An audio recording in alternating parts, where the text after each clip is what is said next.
তো আমি আজকে রান্নু কাঁঠাল তরকারি রান্নার লেগে প্রথমেই কড়াইতে দিয়া দিছি তেলটা একটু গরম হওয়ার পরে দিয়া দিছি পেঁয়াজ বাটাটা যখন হালকা ভাজা ভাজা হয়েছে তখন দিয়া দিছি রসুন বাটা আর গোটা রসুনটা তোমরা যদি খাও তো দিও, নাইলে স্কিপ করে দিতে পারো। তারপর যখন এই মশলাটা একটু কষানি হয়েছে দিয়া দিছি কাঁঠালটা সিদ্ধ করার সময় কাঁঠালের মধ্যে আমি একটু হলুদ দিয়া দিছিলাম। তো কাঁঠালটা দিয়া দিছি সিদ্ধ কইরা রাখা আলুরে ম্যাশ কইরা।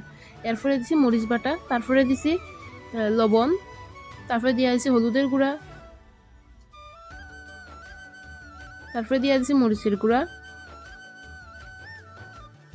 তারপরে দিয়া দিছি জিরা গুঁড়া, ধনিয়ার গুঁড়া।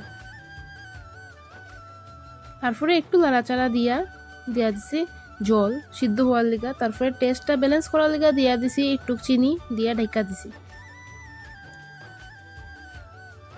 তারপর ঢাকনাটা তুইলা হালকা নাড়াচাড়া দিয়া দিছি জল।